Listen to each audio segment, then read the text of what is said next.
Hi everybody. Come on in. Come on in. Y'all, we're back to do it. Mr. Loverman, if you are a part of the collective, then you were there last night.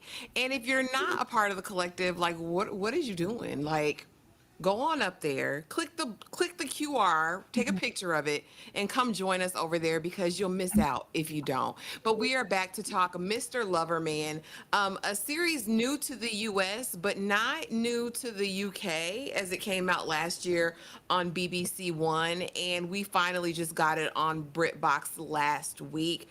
I found out about it. Me and Tyra watched it, and then said, "Let's have the community watch together. Mhm. It deserves a conversation." Tyra, how are you today? And are you ready to get into Mr. Loverman, these first three episodes? Who? Me? Champion lover, know it. Yeah, girl, I'm ready. I'm ready. Mr. Loverman. Period. Shabba. I'm ready. I'm ready. This was a great show. I can't wait to see what happens next. Tell somebody to tell a friend to tell a friend to get on over there to BritBox or wherever you need to go and watch Mr. Loverman. This was great. Like phenomenal storytelling. I loved every bit of it. That's what I'm saying. Like, if anybody ever tells me we didn't have time, we didn't have budget, we couldn't develop the characters because it was so limited, I don't want to hear it no more. I don't want to hear it. These are 30-minute episodes, and in 3 episodes, we know who each of our leads are fully with depth. Okay, we didn't got history, we didn't got backstories, we know their present state of mind. We know these people in 3 30-minute episodes. Like, I need the rest of the world to do better. To do better. But of course, you know where we have to start every single time, coming over here with the slides. And I hope I captured everything. I really want to do it justice because, again, it is new to us here in the States, but a property that's been around for a year. Our lead, Lennie James, has actually already won 2 Best Actor awards for this over in the UK last year for his performance here. Because outside, again, of just the story in and of itself, which I think is compelling, it's so well acted, y'all. It's so well acted. Have we been starved? Are we thirsty, Tyra? Deprived, thirsty. We thirstier than a hole in the back of the club in the section. You try to get into the section with the bottles, but you just can't because you're not that girl. You real thirsty. You ain't never had nothing in your life before. This is sick. I'm tired. Y'all play on our top, acting like we have too much of an expectation as an audience. Can y'all please relax? It's not that deep. Oh, baby, I'm validated. Don't play with me. If we don't know nothing, we don't get on here for fun. Some people get on here for fun. We get on here for fun, but we also get on here for a love of film and a love of TV. And we know good TV. This is that. Every little situation that we've gotten, especially, I know I don't want to put us on there, but us too, it's subpar. And it's just lacking. And most of all, it's an hour. It's an Mhm. hour. We don't get the little 30-minute situations. What Mr. Loverman was able to do, and y'all probably don't know, like this man here, if anybody's in those Walking Dead streets, like, is that Morgan? What is Morgan doing over here? Morgan, the Morgan is over here portraying Mr. Loverman, and he is brilliant in it. Please do better. That's all I'm going to say because Mr. Loverman did it. They did it. That's what I'm saying. If they can do it, it can be done. But Tyra, just kind of piggybacking off that, I would love to know your overall thoughts just after watching these first 3 episodes. Oh, girl, I love a good character I can't stand. I have such a hard time explaining, when we don't like a character, and then the response is, well, you don't have to like a character to agree. Everybody's not going to be agreeable. Like, no, we never need anybody to be completely likable or tangible or agreeable to digest them as the main. I like when you're a little despicable, a little muddy, a little dirty. Like, I like the complexities of our lead here. He is such an interesting. Barry is interesting as hell. Barry is problematic. Barry is charming. Barry has a very interesting narrative because we've seen this, especially in the era of our "Be Who You Are for Your Pride," but Be who not, you are. when we're in our geriatric stages, when we're Mhm. this old and we're still dealing with the issues of while we aren't, coming out fully with our sexuality or lack thereof or partners. And it's just a really interesting dynamic. But I love that the show isn't completely leaning on our lead. It's very Morris is interesting. The wife is interesting. His children. There just seems to be the grandchild, like an envelope of whatever we're going to get in the next episodes to come. It's all going to come full circle, and every single person in this cast is going to matter, along with Barry. It's good. Absolutely. Absolutely. Y'all know I love a good character study. And I know so many people, like a lot of the comments, oh gosh, you guys just hate everything. Nothing's good enough for you. You hate black people. You hate black stuff. You hate everything black. You always got something to say. And it's like when you see jewels or gems come out and that show you what's still capable, it makes everything else pale in comparison to it, y'all. Like, we can't help that. This was such a breath of fresh air because not only is it tackling some real issues, and I'm sure this is geriatric people's struggle who have been closeted their whole life and now have this, tinge of freedom or this moment where they think I might be ready. But also, like you said, an unreliable narrator, an unlikable but kind of likable protagonist, because as terrible as Barry is, you cannot deny his effervescence. Like, you can't deny that when he walks in a room, he changes the atmosphere. There's something about him. I know last night when we were watching in the Discord, I'm like, oh, he got all these people in love with him. Why? But there is this thing about him. It's like you can have a love for him, but hate him at the same time. And that always makes for an exceptional character. We try to explain that over and over again, that we're not looking for perfect people in characters. We're just looking for well-developed characters. And that's what they're giving us from Morris. I understand Morris. Morris is a hopeless romantic, honey. Morris has been staking his entire life, sacrificed his future on a dream, on a hope, a promise, and a dream for this man. Morris is a single black female. Like, you Yes, know what I'm saying? Like, that's who lady in Morris waiting. is. Carmel is long suffering, who has her head buried in the sand, honey. She wants to hold together this facade, this image, for not only her culture, but I'm sure her children, and for her own peace of mind. Like, what series have we seen lately that gives us so much depth in the first three episodes? I'm saying 30-minute episodes. I'm going to keep saying it. 30 40 minutes. minutes. Do you know you have 30 minutes? 30 Yes, 30 minutes. minutes. But you guys, it was like, listen, we watched it and was like, this is good. Like, they did their good acting.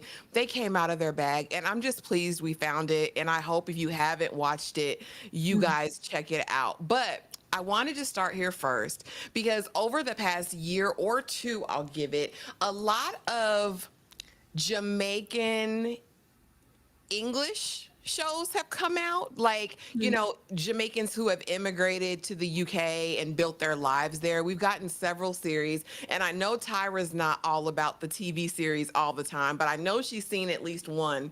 Yes. But I want to know, is it like for you any of these? Champion, which was on Netflix, which of course delved deep into the culture, right, of what it's like to be an expat in the UK, but with a Caribbean descent, and what that looks like in a family. We just watched Queenie, honey.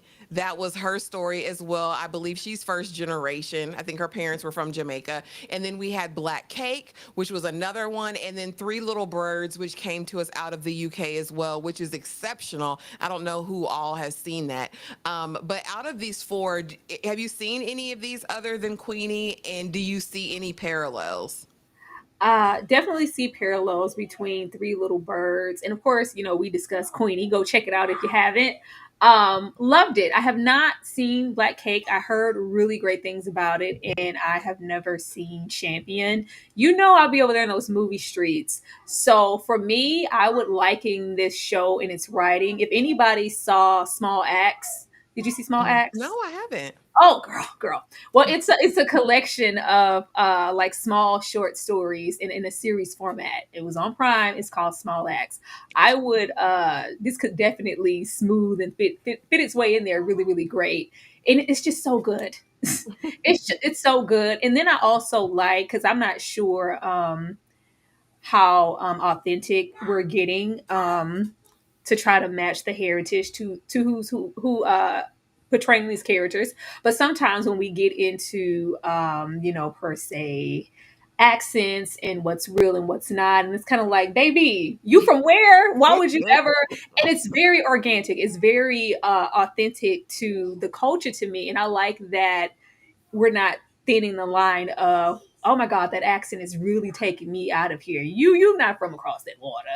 I buy every single person here on this cast, and it was the same for something like Queenie or Small Axe. Please go and check that out. Yeah, check all of these out, you guys, if you haven't already. Unfortunately, I believe Three Little Birds, Black Cake, and Champion were canceled. However, exceptional storytelling in each of them. Again, these are the shows we beg people to watch because we know they don't get a ton of airplay, they don't get a ton of promotion, but they're really good, different stories within the diaspora, but maybe outside of what we've seen. You know what I mean? So I do enjoy that. And yeah, definitely get Millie Black.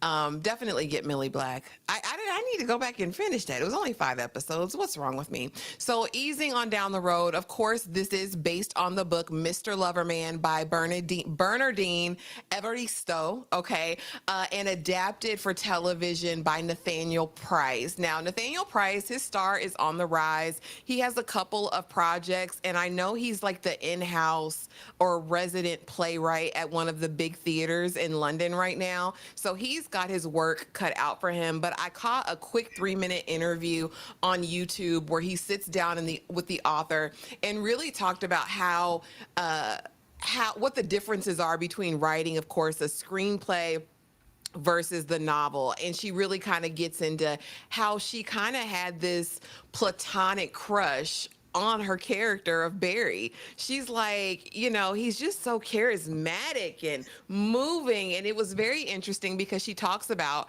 how she even came up with the concept for this character. She was doing a workshop, a class that she had taken, and they pulled out a box full of old pictures, like pictures from the 50s and 60s or whatever. And she saw a black man with a hat, with a bowler, and a trench coat. And that's honestly how Barrington was Baby. formed. Yeah, that's how she built the world. Yeah. Oh. Yeah, and it's so awesome because she said she had some other, inspirations and they didn't go anywhere, but his character really spoke to her. And so Nathaniel took that and, she talked about world building in a book versus the show and how, she has to pay attention to everything in her room because she's building this world in your imagination. And where he was coming from was basically the dialogue and how the words made you feel and how the actors were going to be able to convey those words. I thought it was awesome. What do you think about Nathaniel Price's adaptation and her origin story for Barrington? That was good. That's good writing. That just is a testament to how talented both of these individuals are, because Barrington and just this story overall, it feels really personal. I was like, oh, clearly whoever even just directed this, he didn't write it. Oh, okay. Well, is he, a gay man? Like, is he like, it's like, oh no, this is just something that, a figment of my imagination. That is good.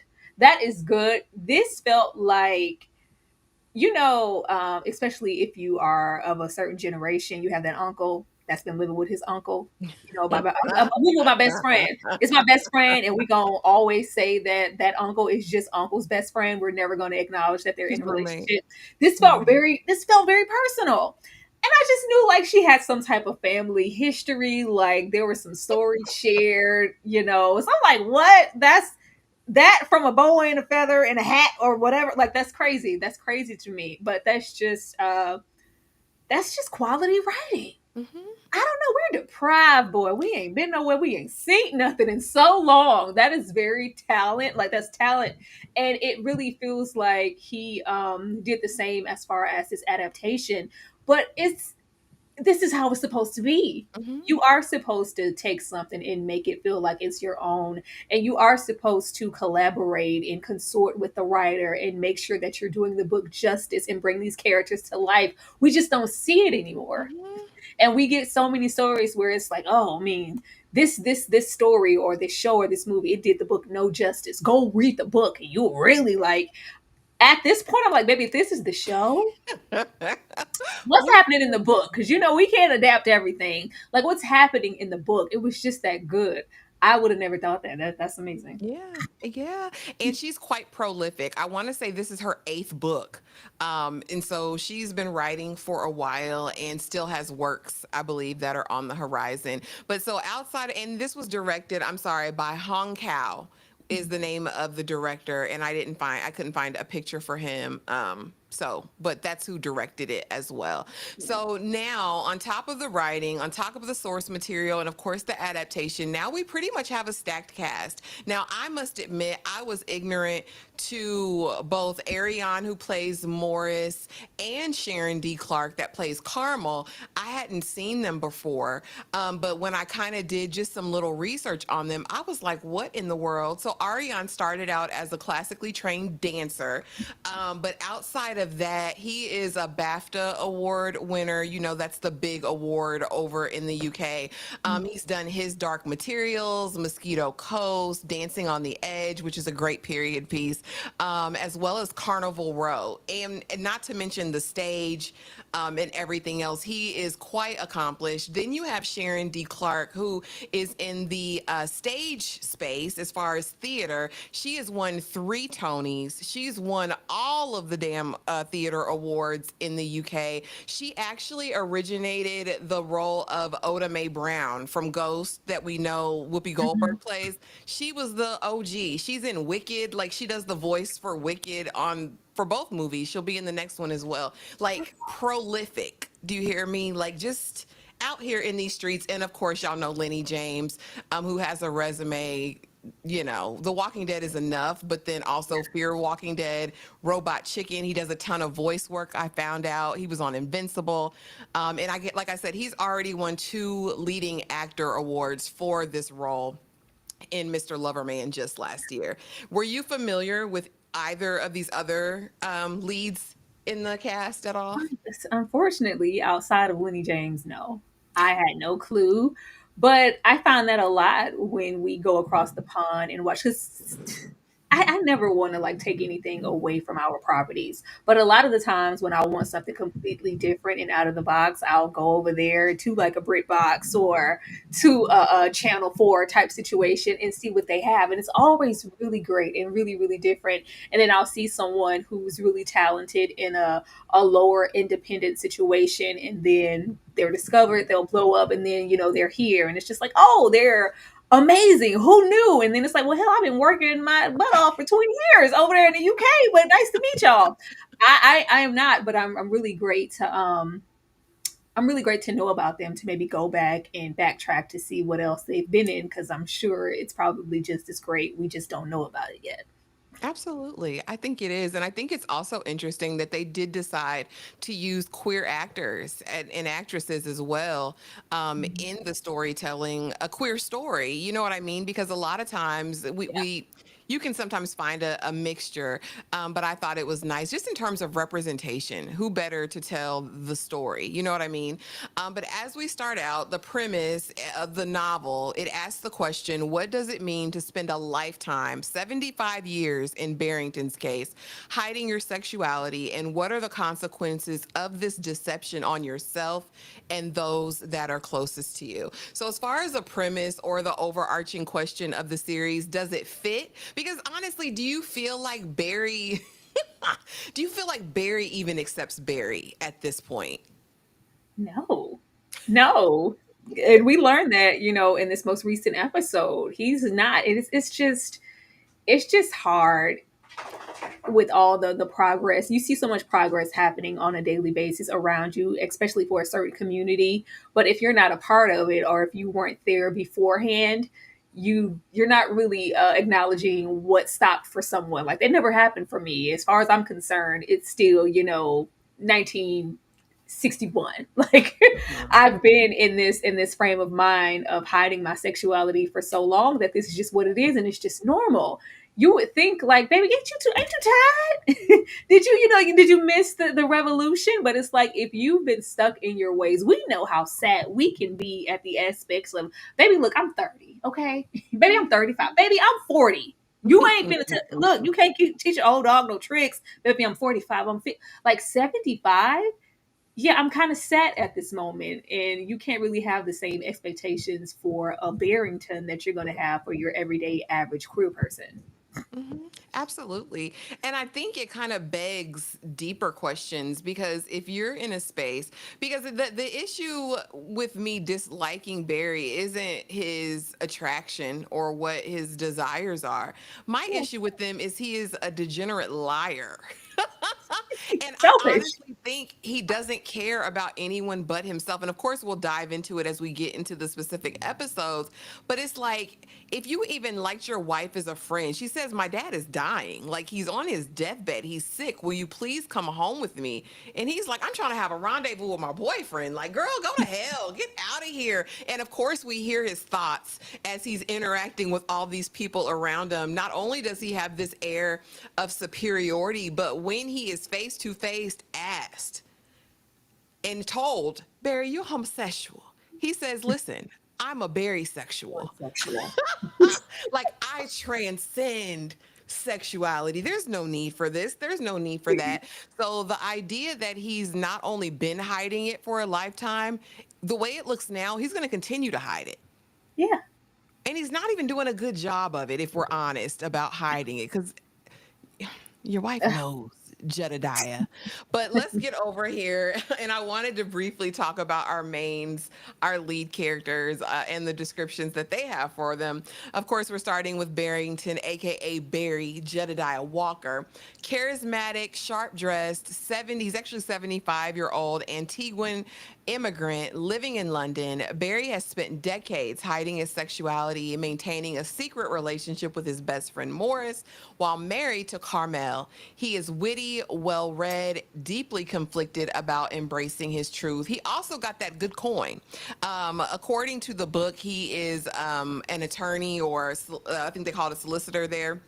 And so, Oh, I mean, he's paid, done taking care of his children, now his grandchild, paying the bills, footing everything. And I think him feeling like he's been this provider all these years allows him certain license to live the life that he wants to live. But like I said, overarching his character, like I said, as much as I hate him, there's still this part of me that's like, I like Barry would be fun. Barry would be like the fun grandpa to go out with and just listen to him knit a yarn and tell you stories. He just gives that, as awful as he is, as he's turning out to be. Tyra, what do you think of Barrington, and what do you think of this description? I want to hang out with Barrington. Barrington is fun. Like, he's so fun. I wouldn't want to be married to Barrington.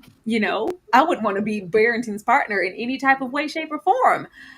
I just love Barrington being very aesthetic to his generation. Because, sexuality aside or not, a lot of, I got a woman way over town, woman cross town, married, over two towns, and then I got my side family. A lot of men from that generation felt like they had certain liberties because have you not want for no team. Since we've been Mhm. here, I've always taken care of you. I've taken care of our children. Look at this home. Look at what, all these liberties, what I'm paying for, the education for the grandchild and this, that, and the third. I've done everything. Can I not have this to my, like, what? Get out of my business. This is for me. This ain't about you. Okay, this is about me. I deserve this. Who are you to question me when I've made sure you had your lap of luxury this long? I don't bother you, so why bother me? It's very selfish. Barrington of that time is thinking that he has the license to be emotionally completely unavailable to his wife because I gave you that. And you should just be happy. That should be enough. And I'm sure we'll get to her. It's not, but there is an expectation for, well, you were together this long, Barry. You guys have, children. There has to have been some connection, and hopefully still one to where there's still, respect. There's still love, even though sexually you prefer a man. Barrington has such a barrier up with his wife and almost this hatred because you're the reason. Like I have to put the blame somewhere. It's Mhm. like He despises her. she's standing in the way. It's like, no, you're standing in your own way. This lady isn't stopping you from being who you truly want to be, but in his mind, she is. So you're a cow. You know, you let yourself go. You used to look like something. You know, it's just like, yeah, no. What we're not going to do is, insult me and degrade me because you're feeling some way about what you're able to do out into the free world. Like, it's everybody's fault why he can't be who he is, except for Barrington. But his. Yeah, no personal responsibility. Even at his big gigantic age, he's not taking that on. He despises her. That first episode showed me everything I need to know about how he feels about his wife. Meanwhile, we have the love of his life, Morris De La Rue, okay, Barry's lifelong best friend and secret lover. Morris is patient and devoted, honey, long suffering, longing for Barry to finally commit to their relationship openly. Never gonna happen. He represents the possibility of freedom and love without secrecy. I like Morris's character, but I'm pissed at Morris's character at the same time because the whole time I'm screaming, stand up. Stand up, especially after we see the story evolve, and of course we'll get into the thick of that. It's like have some decorum, sir. Have some gumption. Stand on big business and move about your life freely. Barry will. Barry don't wait for nothing. Time waits for no man, and no peen waits for Barry. He gonna go get it. So why are you pining away for him, Tyra? Why is Morris pining away? And does Morris have um any depth outside of Barry at this point in the series? He has to. Like, Morris loved that man down. Morris loved that man for real. To be a lady in waiting for years with the hopes of this year might be the year. It's crazy. I see so much potential in Morris as far as who he could be to potentially a partner who is, outward accepting and living their best life. You could have went and found that years ago, but you chose to kind of wait and hang on to Barrington's word. I feel like it's done a disservice because life stops for nobody, and while you're kind of waiting around, Barrington is still going to have his way. He's still going to have his cake and eat it too, regardless of how he feels about the wife and the kids. He gets his picture perfect situation, and you don't even get that. You get to live with what happened for you to wind up here, this lost, and you're just waiting for Mama Barrington to go off on a trip. So yeah, I can hit you up on a daily basis. We ain't got to sneak off this week, baby. She gone. She gone for the next You two can come months. on, put that Uh. apron on with But nothing underneath it. girl, like that is the sad existence. So I don't even know if he knows who he is outside of Barrington because he's just been wrapped in his bubble for so long. I don't know. Mhm. I don't know either. Read the super Tyra. Read Dane's. Thank you so much, Dane, for the $2. Where y'all finding these shows from? Hashtag shovel ranks. Dane, Shut up. get in the Discord, okay? We watched this show last night in the Discord, and we're glad we found it, Dane. It's really, really good. It's really interesting. And let me know when you're in the Discord so I can run it back for you. You know how he feels about that damn Discord. He got me with that Discord. Meanwhile, over here we have Carmel Walker, Barry's wife of 11 years, who suspects his infidelity but doesn't know the full truth. Well, we know that's a lie. We found that out in the episode 3. Carmel is strong-willed, emotionally complex, and deeply hurt by Barry's distance. Her journey is one of self-discovery and reckoning with long buried pain.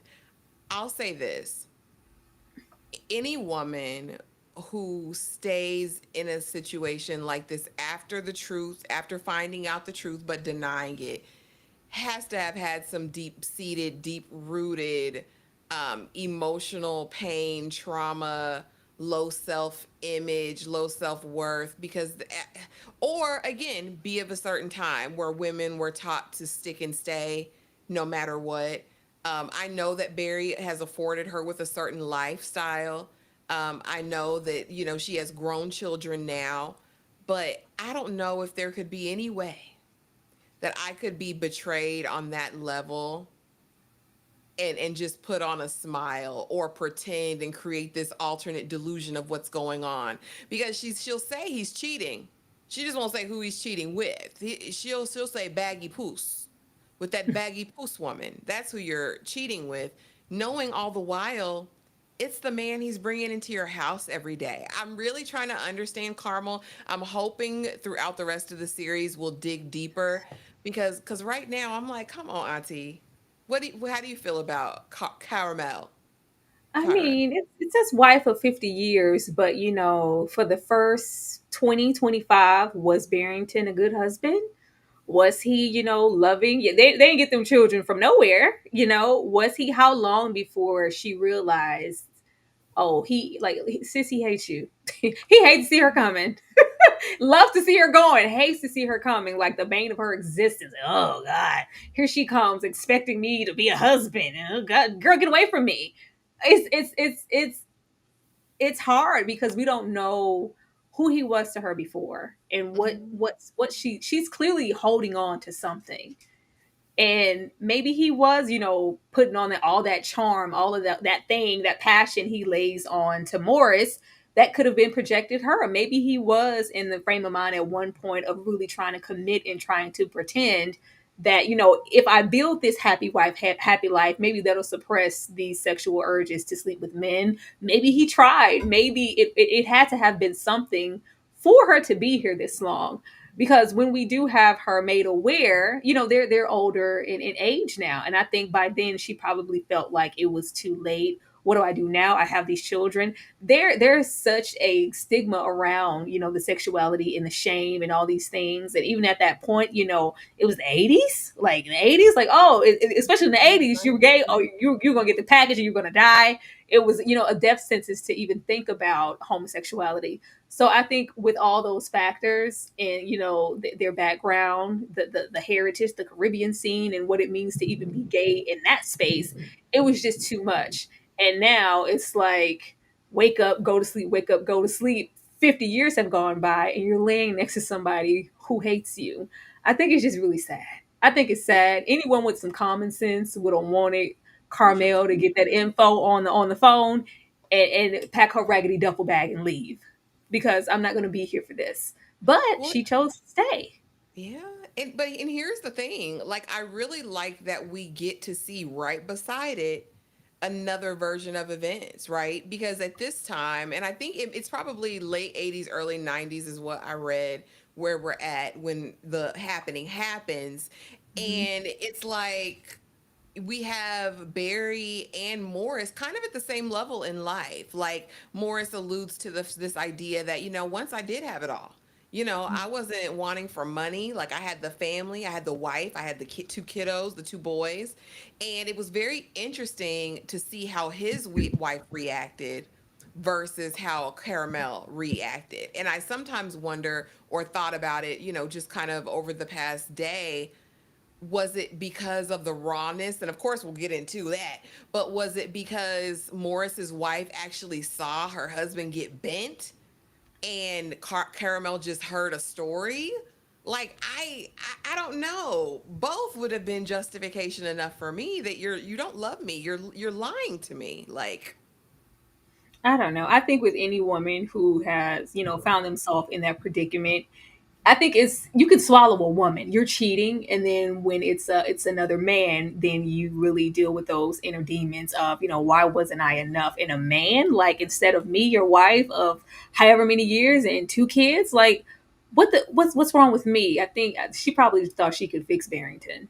oh Lord. And the other wife said, I'm out of here. I'm taking your kids. Go directly to hell. And finally, we have over here the sisters, Maxine and Donna Walker. Now, we only really get close or understanding. Oh, dang. I'm sorry. I have the wrong little breakdown. Un momento, por favor. Por favor. Because there's Donna and Maxine, and I just got the daughters mixed up. So Maxine is the oldest daughter. That's the one who's independent and perceptive. She has a complicated relationship with her father, shaped by his emotional absence and secrecy, which kind of gives me tease that she's probably seen things and knows Hmm. something more as well. And that's palpable as we see them interact. Just, I think, the one time at the family dinner, we see that there is a dissent there. And then we see Donna, who is obviously his favorite daughter. Who No, I think I have them mixed up. I'm sorry. Maxine is the wild style. Maxine is the one we saw in the pink Telfie. Yeah, Maxine is the That's baby. Maxine. Donna is the older one who has the son in school. Yes. So I think that Maxine is his favorite. I feel like that's the one he kissed the belly of the mama when she was pregnant with her. I feel like that's most closely his mirror. I think he likes that she's wild and kind of walks on the edges and the fringes, while Donna seems way more straight laced. So we'll see how this pans out. But Donna, the older one, definitely don't like her daddy, and Maxine is seemingly a daddy's girl. What do you think about what we've seen of the two sisters? We haven't seen a lot other than the flightiness of Maxine.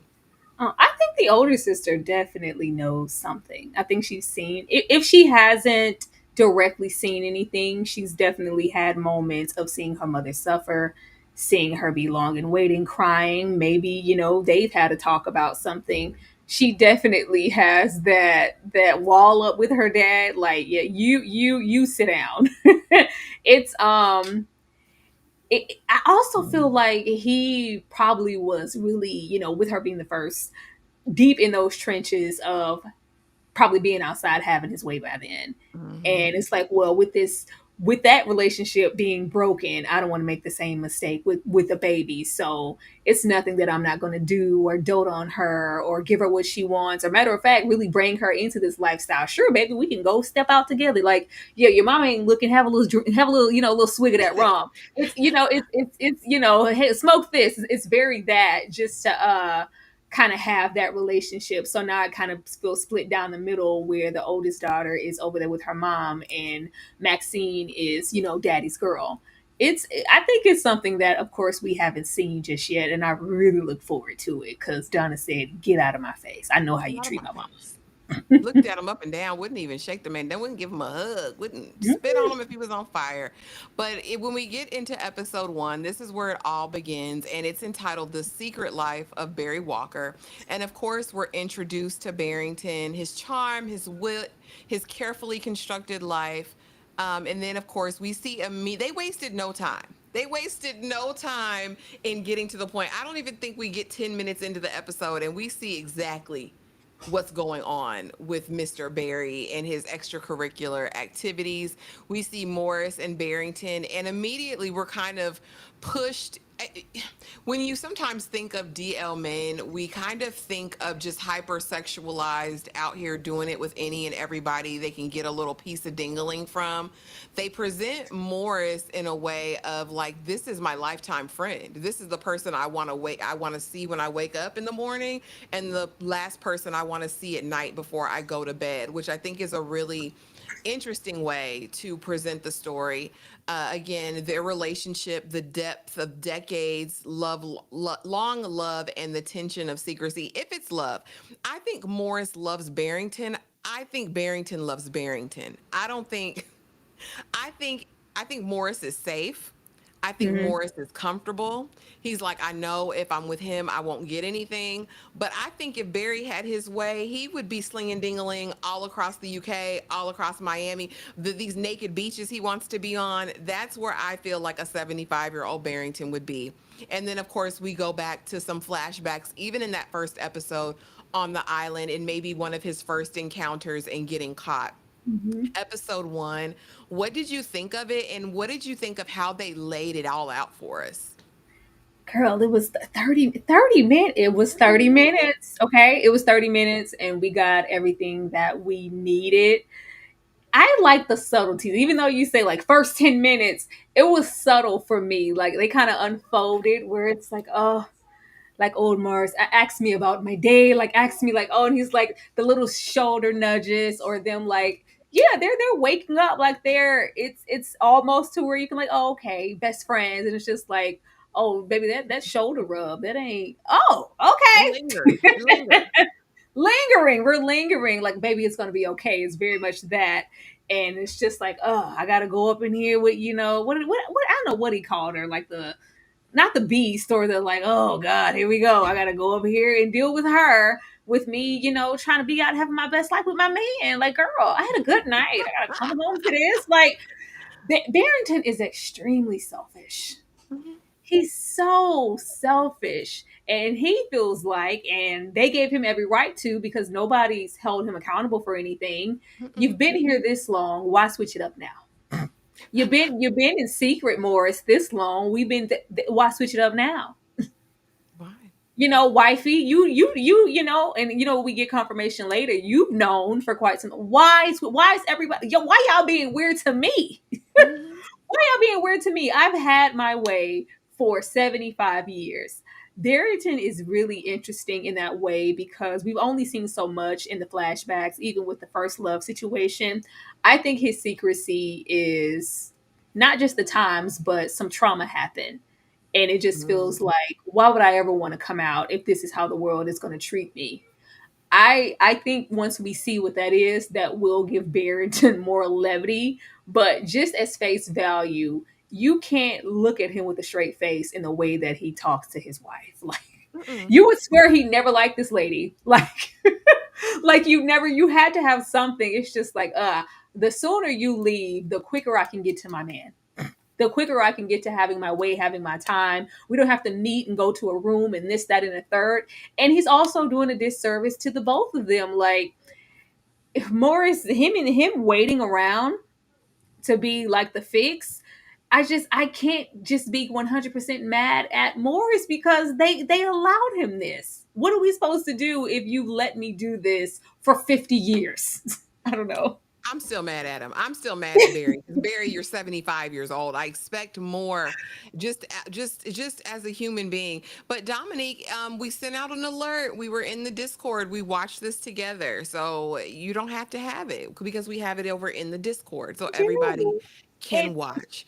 And then you see Morris, like, talk about broken promises. Promise. You've been hanging on to promises for that long? Mm-hmm. That's Forever. crazy.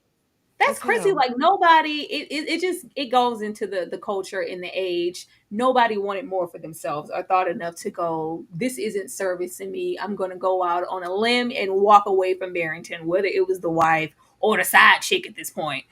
We just But decided not to. I think because I think media portrays the long-suffering woman 9 times out of 10 that we forget that there are men who settle for this and do this. I'm sure this isn't a unique or um, rare story. I'm sure this is some old men, old women's lives as well that they've had secret partners. We know men who've had secret families, Yeah. secret second wives for 100 years. I just don't think we rarely see it on this No. side. We rarely It's see it on this weird. side, but I think it exists. I do. Uncomfortable. I don't know how to take Morris over there. Like, you know what?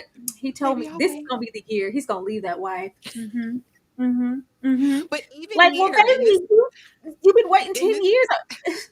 He gonna leave her for real this time. Like, what? no, baby, never. And you would think because they've known each other since teens, basically, or maybe even younger, that he knows who he you know who Barry is. And in this first episode, when Barry is selling this dream of, we'll be naked in our grass huts and we'll, go out and walk to the ocean, get some oceanfront property and it'll be great and all of these things. And he's like, you're not like, I know you're not leaving, Right now, Caramel. What's gonna be? it's Yes, I different am. I now. mean it. I'm It's really gonna like, do it this time. God, for real. Something clicked in me, 75. Something clicked. I'm leaving her for real. There's always going to be an excuse. And I'm starting to feel like this is what he's done every single time. Maybe she was going to have a long awaited stay elsewhere just to get him in the mind frame of, see, this is how it could be. And for him to be at his beck and call in his bedside. It's trash. Mm. Mm. Chuck, thank you so much for the $5 super chat. As I transition into a content creator, realizing I gotta mind my manners better. Good day, kind ladies. Gonna suppress my inner Henry. Thank you for that. Good, Thank you, good Chuck. day. Thank you Good for the day. support Good always. day. Moving on into episode 2 and the baggy poos of it all. Cracks in the facade, and he is further selling dreams. Caramel's growing suspicion. And again, and it's not confirmed, Darfelina. I saw your message earlier in the chat that she does hear something on the phone, and all we hear is an immediate, basically declining the acknowledgement of what happened. No, he would never do that. And Yeah. clearly, it's a Morris's angry wife on the other line telling her what happened. I'm of the mind enough was said for her to know and for her to put two and two together about his behavior, because let's be very clear. Barrington been slinging dingaling for a very long time, honey. It Mhm. didn't just start now. It's been going on for hundreds of years at this point, Yeah. with And this then man. she verbatim said, "I don't believe you." Yeah. This is willful denial. This is willfully burying her head in the sand. She did not want to receive that. And so now I think she's masking with this whole, oh, he's with this woman, these women of ill repute. No, no, Barrington is a man of the Night's Watch. She Okay. can't even He say really it. be out there in the It's the cemetery park, Barry, in the cemetery, in she can't in the even say that. hallowed grounds. Like, what are you doing? Like, Because we're not moving. She's not going to, because if you can't even utter it out of your mouth that he's with not only just any man, but you know for certain he's probably with Morris and have been. And we kumbaya, cook dinner. You want to plate Morris? Like it's very, it's we just she's in such denial that we can't even say that he's gay. We're acknowledging the elephant, but we're still saying there's going to be a new regime at 75. You're going to stop running around on me and sleep with all these women, ma'am. and you know who and what he's doing. And I think a lot of women live in a willful denial. A lot of people, I won't even just put that on women.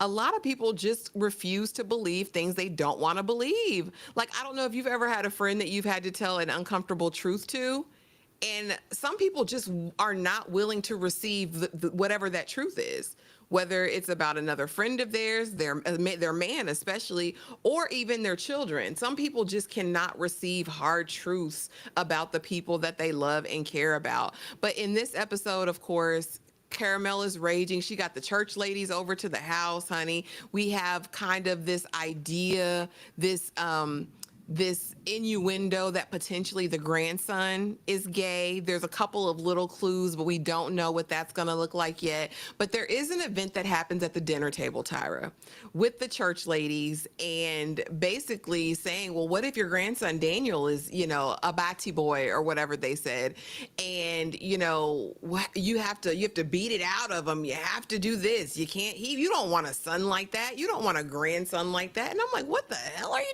talking about? What did you think of that scene? Because we actually see Barrington stand up. I didn't know what approach he was going to take, because he loved the chaos. He loved when the church ladies came and they were talking their issues, like, good, because that means they don't have to focus on me. He was loving it. But as soon as it switches to his grandson and that topic, we actually see him throw them heifers out. What did you think of that? And how can he stand up in this moment and still stay closeted himself? How'd that work? Yeah, they said, what if he's an anti-man? I was like, I gotta look that one up. I gotta look that one up. Um, it makes me feel like there's maybe some potential in Barry. If he couldn't, come out or per se stand up for himself, maybe he'll do it for his grandson. Because I don't know why they kind of mowing around the grass. We do have that text from the friend in the car that looks to be, I think he says, "Good morning, beautiful," and the name is Chris. But Chris could be a girl. I'm like, "Good morning, You could. but it's I'm sure he knows. He knows. Like he's seen it. I'm sure he probably sees something in his grandson that he probably saw in himself at an early age, and it's just a confirmation of like, see, this is why we don't come out. This is why, or even just the lack of progression, or where the buck stops. You have this older generation here versus even when you get into, a biblical sense and how they're referencing the Bible, and even the daughter, Donna, just like, well, the Bible also says this, and if my son was that, then I would. But would you, like? Oh, they're just, from a certain generation that has a certain way of thinking, and Barrington can stand up here and get this mad. And I wasn't even focused on Barrington. I was looking at that wife, because she was like, "Oh, I bet you would." Like, it's just, we're just saying stuff without saying it, and it's just like, yeah, we need to, cast it out and beat it out, and get that rot at the core before it spreads. Yeah, they didn't say anything wrong, and it's like they're talking to each other without actually talking about the subject matter at hand. Their dynamics are just very, very interesting, and I just can't wait. Like, and it's hard for me to say I can't wait to, you guys are free and, separate and can live in your truths, and y'all older than dirt at this point. Like, it's like the damage is done. It's kind of not so much a life wasted, because nobody's deceased yet, but it's like, Lord, why would you ever punish yourself in this way? But I do get it, and why they would. But I feel like if there is hope, maybe Barrington will eventually come out and stand up for his nephew if a time happens to where, okay, enough is enough. I wish I could feel empathy for Barrington. I don't. He is an educated man. He is full of himself. He has no problem speaking out on everything else. I just hate that he's and I'll kind of, it's just why lie and why drag like other people into it. You know what I mean? It's such a wrong to me. But I really am interested if we'll get to a point where we'll see Caramel's story, Mm. because maybe it's deeper than we think. Maybe she's got some of her own secrets, but I'm ready to know more about her, because all we have of her right now is kind of this woman who's angry, who's in denial, who probably feels like her life has been wasted with him because he doesn't pay her dust. We do know at some point they got Bucky naked because they got two daughters, if they're really his daughters. Oh, Cause girl, did he produce them children? I don't know. I'm just hoping that the plot I don't thickens. know. I don't think anyone should feel sorry for Barrington. I'm not feeling sorry for Barrington.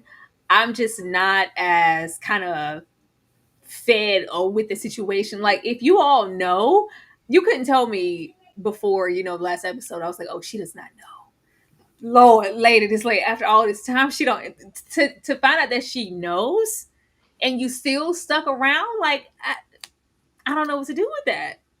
Yeah, it's like You have how the do we option to leave. navigate it? I don't know. It's hard. And I know it's easy for us to say what we would do now in 2025. Um, but her being from a different era, a different culture, I don't know what that looks like. I am definitely interested to see how the dynamic with the daughters plays out. We did see him have a lunch with Maxine where he and Morris were both there, while just after he was being inappropriate with that straw or Girl. whatever it was. Barry, Tell your fine daddy I said, hey. Barry is a freak hoe. Barrington. He's a You freak know what? hoe, honey. I love it. I love it. I have never seen freak-hoe activities in such a geriatric stage. I'm here for say Barrington, because so often we get like life stops, sex stops, everything stops after 60. Like, no, Barry's like, I'm still getting it in. Like, when are you free? Because the heifer is on a flight real soon, because I'm trying to get it in. Regularly. He getting busy. He stay getting busy. Barry ain't stopped getting busy. Do you hear Oh, me? But he meets with her, and of course it starts out with, why didn't you go with mom? You're being a terrible husband to her too. But can mhm. you fund this business? So we can already see right now, this is a transactional relationship that he has with this daughter. It looks as though he kind of feeds into every one of her whims, because of course he wants that love, he wants that adoration, he wants that affection, and that's clearly not what he's getting from Donna. So what do you think of the relationship with this daughter versus the oldest? And is this the first time he's lent her money Oh no. for her I endeavors? think his daughter is more broken than he knows. The damage is clearly done already with Donna, but rather than acknowledge it, he, from what it looks like, ignores Donna because he probably sees his wife coming, like, oh, here she go, you're another extension of her, but there's my Maxine. The way that she was holding on to that like nervous tick and that rubber band, and her not being really able to swallow rejection or knowing how to maybe maneuver in her career when it just really, from the looks of it, seems like stuff isn't working out. Even just the way that she interacted with the sister, there is clearly a divide. I feel like there's like some nervousness and some damage within her, Mm. and he's probably masked it, as we see even with Morris. You want some rum? I got rum. I got rum. He got rum for days. He has a personal stash of rum In and his liquor in flask. a flask. And let me, like, he's been, Barrington clearly suppresses his emotional state with not only just sex when he can, but alcohol. And it kind of seems like it's rolling over to her and her emotional state, but he doesn't see that as her being broken because of anything he's done. This is just Mhm. Maxine. Oh, she's just Mm. spoiling. But even if it looks like we're on the cusp of having a real conversation, Dad, how could you do this to Mom? Why don't you just do X, Y, and Z? Matter of fact, oh, you want some rum? Oh, matter of fact, I could actually fund that business for you. Let's not talk about that.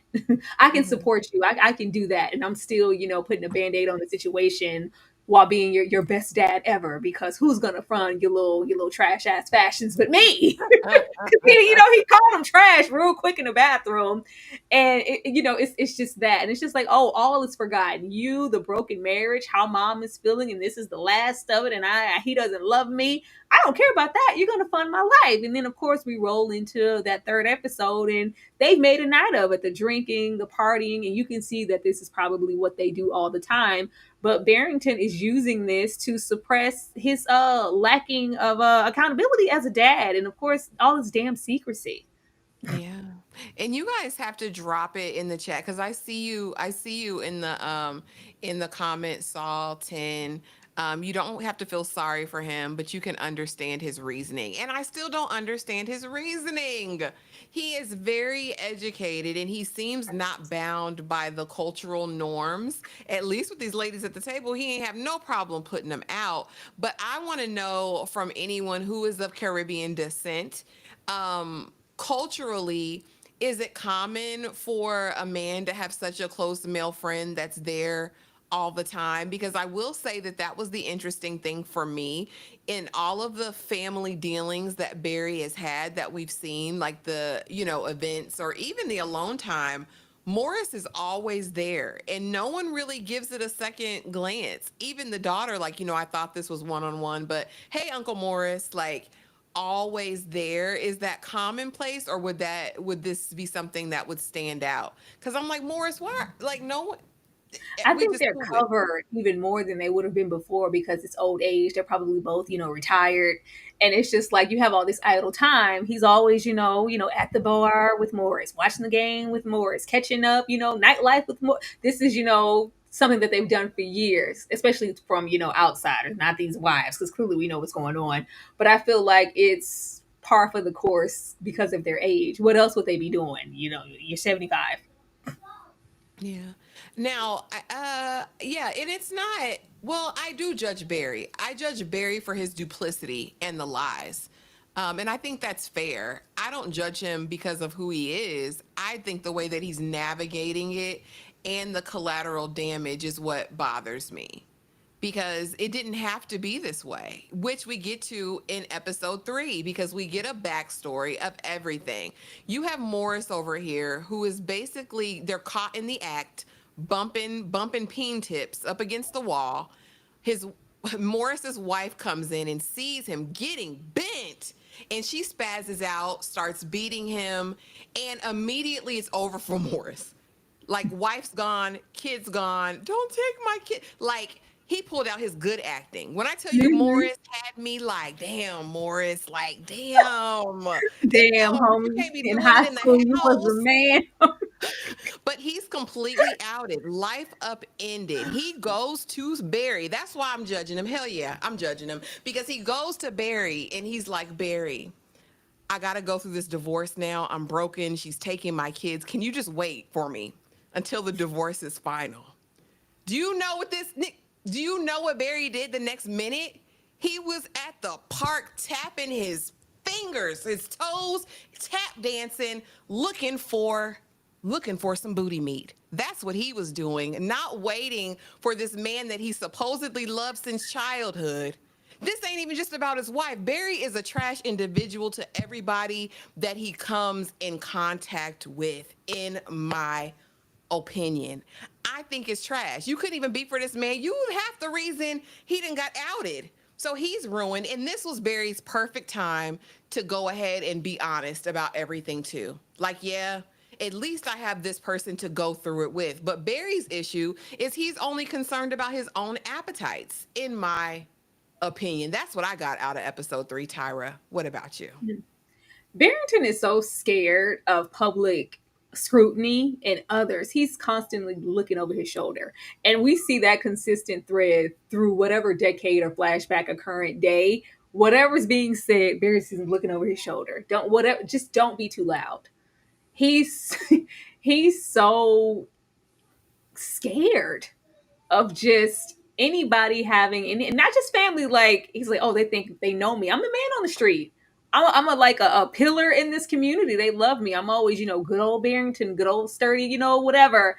He's, kind of a beacon in this little neighborhood. Like, who am I? How am I going to be perceived if I'm no longer this Barrington and I'm the Barrington who's been gay since forever? And he's just so scared. I feel sorry for Barrington in that way. Like, this should be an awful existence, and I think all of that charm and the rum and you know what I want from you, you know why you're here, Morris. Come on, that's just I think when push comes to shove, and everything that he's known that's been a constant in his life, Maxine being Maxine, Morris is always there. Oh, your wifey's Karma's gonna complain, but where's she going? Like, she's gonna whatever, and then she's gonna once those things are stripped, we're going to get to the real Barrington. Because you have to be a broken person to have to walk through life so nonchalant and be so dismissive of other people's emotional well-being.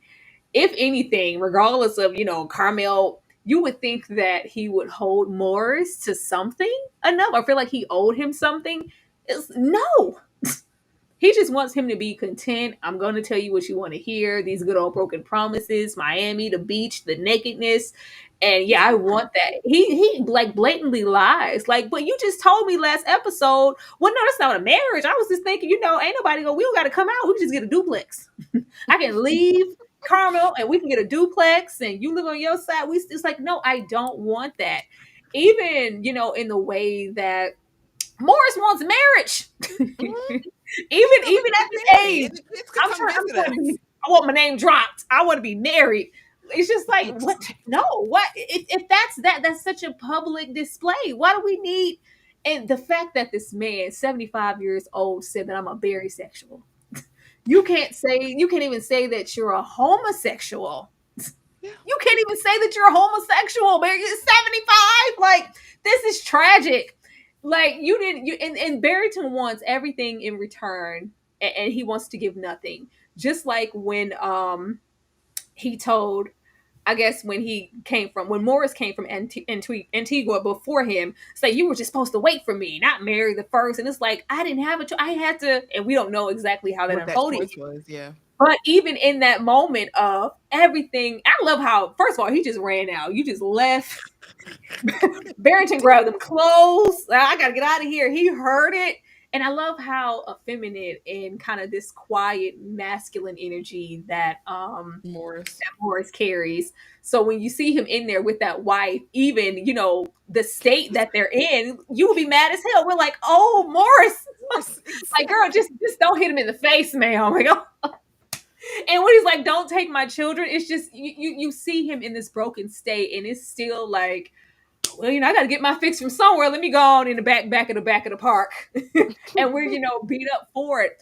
Or even all this fear and the scrutiny and this public and that. She knows on the phone. He had the prime opportunity to come in there to Carmel and say, it's true. I did it. Me and Morris, we've been beyond besties for years. I'm a gay man. I have been bisexual for years, but I'm not anymore. I'm gay. He didn't. He was just like, oh, if everything is everything and I can just keep it like this, why would I change it? Because if I change stuff, I have to be accountable. What does that mean for me, my perception as a man? I think he's in fear that he's going to be looked at less than. Even in your old age, you're still worried about X, Y, and Z. When you only have so much more life to live, Barrington, why wouldn't you want to live it out? It's sad. I It's think sad. he's so used to living this life, and there's almost some kind of thrill I think he still gets from it. I will say this: I am interested in the background of it all because they do another really quick flashback in these 30 minutes, which again they had all the time in the world to do. We go back to like 1990, and we see one of the men that he was dealing with who is been, the victim of a hate crime and is unalived in the car. And that's kind of the first moment that I think I actually had a little bit of empathy, because I do feel like in that moment Barrington saw himself in this man that we see unalived on the street because he cheated on his wife with him. You know what I mean? And so maybe he holds that in his mind. Like I can't undo that trauma. So I have to acknowledge it. I can still say the onus is on him at 75 years damn old to get help and work through those things. I can't imagine the trauma he went back in the island. Like, I can't Yeah. imagine, because we know that he's been found out at least a couple of times. He has Mhm. been assaulted himself in that gay cemetery, which, what are we Gay. doing in the cemetery? It was so I bizarre. thought I've it was never. just a regular park. No, he had to It open was. the gate. You didn't see the tombstones? It was a I cemetery. What are y'all doing in I thought it was Lestat and Louis. I thought it was just at the park. it was a park in the cemetery. Those were benches Oh, in the cemetery. So I won't negate his trauma or his lived experiences because he's clearly gone through things. But it also feels like he's putting other people through things as I well. don't know. Um, But it's like, did Barry have to come here and reinvent himself after being found out? Was he like, because I think in the midst of the attack, I'm sure we'll see it on the island. He's like, no, like brother, no. So it seems like, his family, was he, immediately ostracized, told to never exiled. return? Did they do something to his lover then? And did he come here with the expectation of, I'm going to be living my best life, and when I get there, Morris is going to be waiting for me and we can live out loud? And did he find a married, Morris? Like, or like what is it? I can't wait to see what it is, but I think he's been through some stuff. He definitely has, and it's shaped him. And like you said earlier, we get to our ages and are like, well, damn, I'm not flexing on that. I'm not bending on that. And so maybe that is, but I do think he just owes everyone the truth. Like, sir, you just owe that not only to yourself, but to those people in your circle at the very least. Now, what they do with it, that's got to be on them. And at 75, you have to be willing to deal with whatever their choices are. And if that means no contact, whatever the case may be, that's what it is. But the double life of it all, it just gives like duplicitous. And I just can't And he likes reconcile. it. People who like to cheat and they like He's a to thrill, yeah. they like the aspect of, getting caught. Is like, oh, how many The down low thrill. men do you think out there more still, chug it? Oh, look at us. Like, no, I want more than this, Barrington. I don't want to be on the down low. I don't want to be sneaking around because karma's. I want marriage. I want us to go, well, hold on. Like, he can't, like, you can't even show any type of public affection to Morris outside of when it's more on the, grotesquer side, but just like the minimal, like, I love you. He just can't even, and the fact that he can't even utter like I love you, he has to do those knocks on the table as a representation. It's just sad, and I can't wait to see what Barrington ends up. But my thing, if Barrington was really honest and integral about this dream he had of them going to a new place and this new island away from everybody. No, the damn kids can't visit Morris. We're gonna have two separate bedrooms. They'll never know we're uncles. I'm uncle so and so and you're brother so and so, or whatever the case may be. I just really feel like in this moment when they're sitting at the table and Morris is like, I want more, and then finally coming to the realization that no, Barry, you're never going to change, and walks out. Is that Morris's final exit, or I, are we going to see Morris again going forward? unless something happens, because if something let something happens to this man, Morris showing up. Because stand by your man, okay? Um, Stand by your man. I hope it is. I hope it is. But I would think with all the time they've been together, they had to have moments of this is it. Don't you ever talk to me again. Don't ever call me again, Barrington. You always with these lies and stop with your lies, pretending that you love me because you don't. I'm with this man. He don't like me. He don't love me. Like, how long have you been in waiting? Is this really the time? And I think that's going to be appeal for Barrington to swallow too. Like, oh, there he goes, getting himself all flustered. Who else you gonna be with but me? It's been me and you for how long? Where you gonna go, Morris? Who else it gonna be?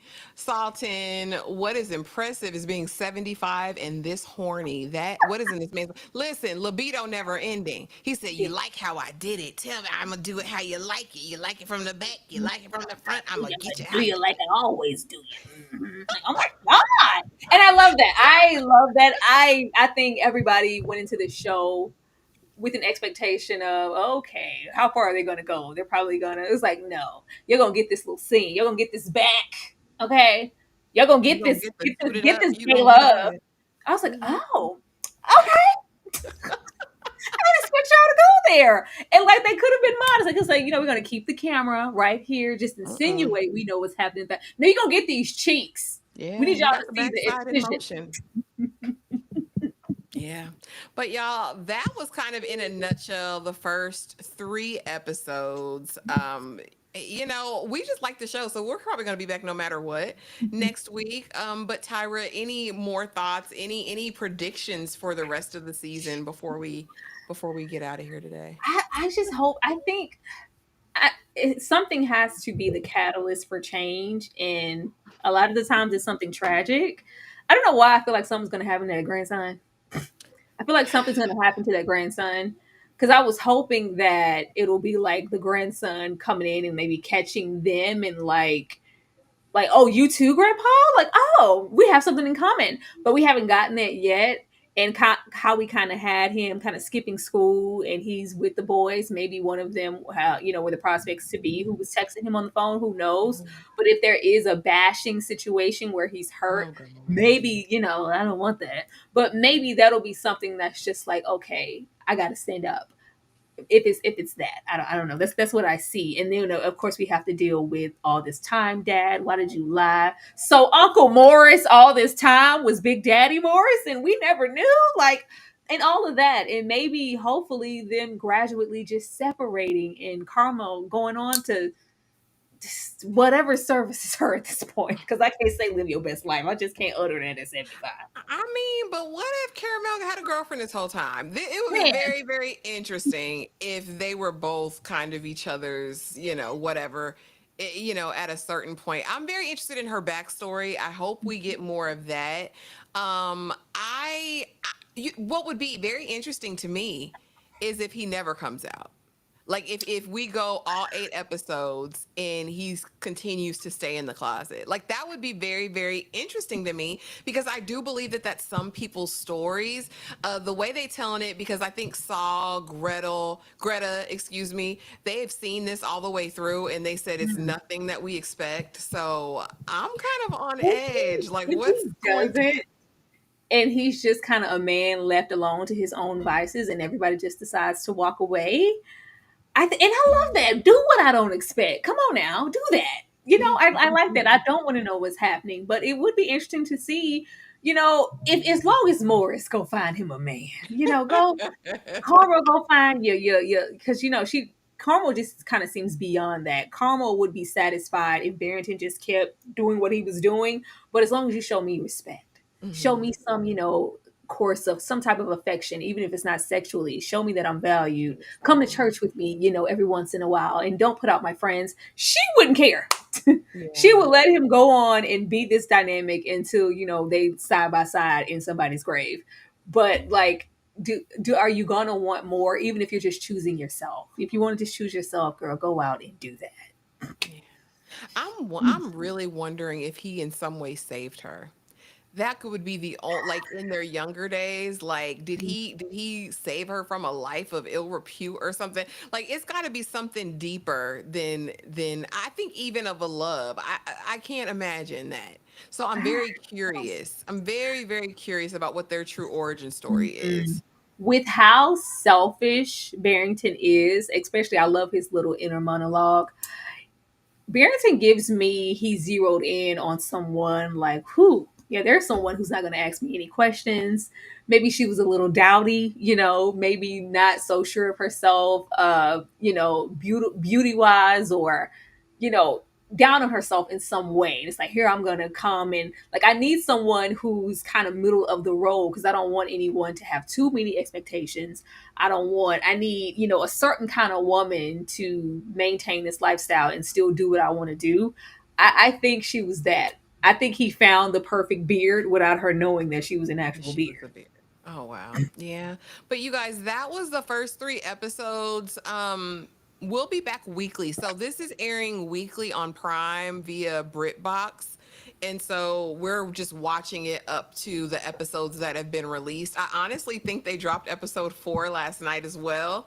But we just watched 3. So next week we would cover 4, 5, and 6. So I guess Hmm. we'll be pretty much almost done. We'll have one more week after that, but we will be back. Thanks for everybody who came through. Tyra, let people know what's going on You know, these next couple First, days. join the Discord. Join the Discord, okay? All you non-brick boxers, all the we got divorced sisters at home, join the Discord, okay? For anybody who wants to watch the show with us, I will maybe kind of like how we did it this week after we wrap up whatever we were talking about Wednesday. After that show, I'll show the next 3 episodes in the Discord so we can all kind of be caught up. And tomorrow we going down them Carrie streets, them Carrie Bradshaw, Miranda, Charlotte, Oh Lord. Raggedy, Lisa streets. Okay, we're getting into and just like that. Episode 3. Please be on the lookout for all those things. I'm still collectively trying to get collective news together to see if we can have one Saturday before the Saturday members only watch along. So be on the lookout for that as well. And actually, we're going to be talking about Echo Valley. Is that right? Am I saying it right? Monday, Sunday, we have movie marathon Oh yeah. for Father's Day because we love the I fathers. forgot. I forgot about the Fajas, a smoke and a pancake. I forgot. I would never do that. Sunday. Jesus. Just like, we did for the mothers, we will be popping out with some Fajas. Some lovely, lovely fathers and celebrating you guys with a Sunday binge. All those good, Mrs. Doubtfire, Pursuit of Happiness. I put Logan in there, for me because I love Wolverine, but that's just my business. Stepfather, some good fathers, some not so great, but he got game. It should be a really, really good time and offer conversation for all the movies that are there. So please come and join us after you've done, celebrating with your babies or with your dads, or even if you're not and you just want to join in and watch some good dads or bad dads. Join us Sunday. Join us, y'all. It's going to be a good time. Thank y'all so much for hanging out with us. We know everybody hasn't seen it, but like Tyra said, we will be watching and getting caught up in the Discord. So if you haven't, make sure that you are a member of the collective family, so you know whenever we're watching something. I am going to go ahead and is this something for me to play? Yeah, it's the ad for the Oh, okay. fathers. But yeah, as we leave, I'm going to leave you guys with the promo for the fathers because we love the fathers. We would never forget the fathers. Have a great night, y'all. We'll see you in the next video. Who's the man? You're the man. Strong, healthy, black man. Huh? Dun dun dun. Bum up. Dun dun. Time to celebrate. If you know